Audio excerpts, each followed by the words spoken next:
ਐਲਬਾਮਾ ਦੇ ਜਿਹੜੇ ਮੈਪਸ ਨੂੰ ਲੈ ਕੇ ਇਹ ਖਬਰ ਆ ਰਹੀ ਆ।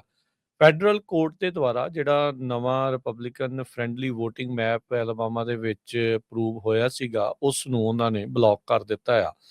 3 ਜੱਜ ਦੇ ਜਿਹੜੇ ਪੈਨਲ ਨੇ ਕਿਹਾ ਆ, ਕਹਿੰਦੇ ਵੀ ਇਹ ਮੈਪ ਇਸੇ ਤਰੀਕੇ ਦੇ ਨਾਲ ਡਰਾ ਕੀਤਾ ਗਿਆ ਸੀਗਾ ਵੀ ਤਾਂ ਜੋ ਜਾਣ-ਬੁੱਝ ਕੇ ਜਿਹੜੇ ਕਾਲੇ ਮੂਲ ਦੇ ਵੋਟਰਸ ਆ, ਉਹਨਾਂ ਨੂੰ ਉਲਟ ਇੰਟੈਂਸ਼ਨਲੀ ਡਿਸਕ੍ਰਿਮੀਨੇਟ ਕੀਤਾ ਜਿਹੜਾ ਉਹ ਜਾਵੇ।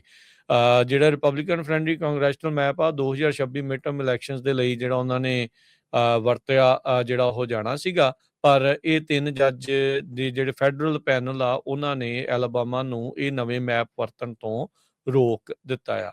ਵੋਟਿੰਗ ਰਾਈਟ ਦੇ ਬਾਬਤ ਯੂਐਸ ਦੀ ਸੁਪਰੀਮ ਕੋਰਟ ਨੇ ਇੱਕ ਜਿਹੜਾ ਪ੍ਰੋਵੀਜ਼ਨ ਆ ਉਸ ਨੂੰ ਕਮਜ਼ੋਰ ਕਰ ਦਿੱਤਾ ਸੀ ਅਪ੍ਰੈਲ ਮਹੀਨੇ ਦੀ ਆਪਣੀ ਇੱਕ ਰੂਲਿੰਗ ਦੇ ਵਿੱਚ।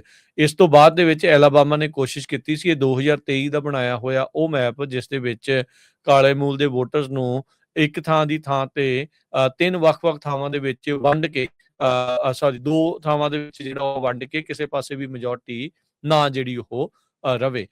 ਸੋ ਜਿਹੜੇ ਜੱਜਿਸ ਆ ਉਹਨਾਂ ਦੇ ਬੈਂਚ ਨੇ ਇਹ ਪਾਇਆ ਵੀ ਇੰਟੈਂਸ਼ਨਲ ਡਿਲੂਸ਼ਨ ਆ, ਵੀ ਜਾਣ-ਬੁੱਝ ਕੇ ਇਹਨਾਂ ਨੂੰ ਵੱਖ ਕਰਨ ਦੀ ਜਿਹੜੀ ਉਹ ਕੋਸ਼ਿਸ਼ ਆ ਉਹ ਕੀਤੀ ਇਸ ਦੇ ਵਿੱਚ ਗਈ ਸੀਗੀ। ਇਹ ਜਿਹੜਾ ਜੁਡੀਸ਼ੀਅਲ ਪੈਨਲ ਸੀ ਇਹ ਬਾਈਪਾਰਟੀਜ਼ਨ ਸੀਗਾ ਤੇ ਯੂਨੈਨਿਮਸ ਡਿਸੀਜਨ ਇਸ ਦੇ ਵਿੱਚ ਆਇਆ ਸੀ। 3 ਜੱਜ ਦਾ ਜਿਹੜਾ ਪੈਨਲ ਆ, ਇੱਕ ਜਿਹੜਾ ਬਿਲ ਕਲਿੰਟਨ ਦਾ ਅਪੁਆਇੰਟੀ ਆ ਤੇ 2 ਡੋਨਲਡ ਟਰੰਪ ਹੁਣਾਂ ਦੇ ਜਿਹੜੇ ਅਪੁਆਇੰਟੀ ਸੀਗੇ, ਉਹਨਾਂ ਨੇ ਜਿਹੜਾ ਉਹ ਕਿਹਾ ਵੀ ਨਹੀਂ, ਇਹ ਜਿਹੜਾ ਮੈਪ 2023 ਵਾਲਾ ਹੈ ਇਹਦੇ ਨਾਲ ਤੁਸੀਂ ਜਾਣ-ਬੁੱਝ ਕੇ ਇਹਨਾਂ ਨੂੰ ਵੰਡਣ ਦੀ ਜਿਹੜੀ ਉਹ ਕੋਸ਼ਿਸ਼ ਆ ਉਹ ਕਰ ਰਹੇ ਹੈਗੇ ਆ।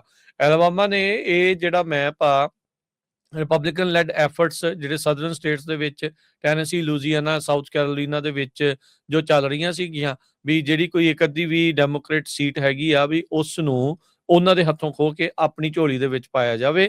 ਜੋ ਇਸ ਟਾਈਮ ਮੁਲਕ ਭਰ ਦੇ ਵਿੱਚ ਇਹ ਜਿਹੜੀਆਂ ਸਟ੍ਰੈਟੇਜੀਜ਼ ਦੋਨੋਂ ਹੀ ਧਿਰਾਂ ਜਿਹੜੀਆਂ ਉਹ ਅਪਣਾ ਰਹੀਆਂ ਹੈਗੀਆਂ ਆ। ਤੇ ਹੁਣ ਅਗਲਾ ਸਟੈਪ ਇਹ ਕਰ ਦਿੱਤਾ ਵੀ ਅਦਾਲਤ ਨੇ ਕਿਹਾ ਵੀ 2024 ਦਾ ਜਿਹੜੀਆਂ ਕਾਂਗਰੈਸ਼ਨਲ ਡਿਸਟ੍ਰਿਕਟਸ ਆ, ਇਹ ਆਉਂਦੀਆਂ ਜਿਹੜੀਆਂ ਇਲੈਕਸ਼ਨਸ ਦੇ ਵਿੱਚ ਉਹਨਾਂ ਨੂੰ ਹੀ ਵਰਤੋਂ ਜਿਹੜੀ ਉਹ ਕੀਤੀ ਜਿਹੜੀ ਉਹ ਜਾਵੇ। ਪਰ ਹੁਣ ਇਹੀ ਹੋਊਗਾ ਵੀ ਐਲਾਬਾਮਾ ਵਾਲੇ ਇਹ ਅਪੀਲ ਅਗਲੀ ਜਿਹੜੀ ਆ ਸੁਪਰੀਮ ਕੋਰਟ ਦੇ ਵਿੱਚ ਲੈ ਕੇ ਜਿਹੜੇ ਉਹ ਜਾ ਸਕਦੇ ਆ। ਸੋ ਇਹਨਾਂ ਨੇ ਸੁਪਰੀਮ ਕੋਰਟ ਦੇ ਫੈਸਲੇ ਤੋਂ ਬਾਅਦ ਦੇ ਵਿੱਚ ਹੀ ਇਹ ਪੁਰਾਣੇ ਮੈਪ ਨੂੰ ਮੁੜ ਦੁਬਾਰਾ ਸੁਰਜੀਤ ਕਰਨ ਦੀ ਕੋਸ਼ਿਸ਼ ਕੀਤੀ ਸੀਗੀ, ਪਰ ਉੱਥੋਂ ਦੇ ਜਿਹੜੇ ਫੈਡਰਲ ਅਪੀਲ ਕੋਰਟ ਆ ਉਹਨਾਂ ਨੇ ਰੱਦ ਕਰ ਦਿੱਤਾ ਸੀਗਾ ਤੇ ਹੁਣ ਲੱਗਦਾ ਵੀ ਇੱਕ ਵਾਰੀ ਫੇਰ ਸੁਪਰੀਮ ਕੋਰਟ ਤੇ ਮੋਹਰੇ ਜਿਹੜਾ ਉਹ ਜਾਇਆ ਜਾਵੇਗਾ।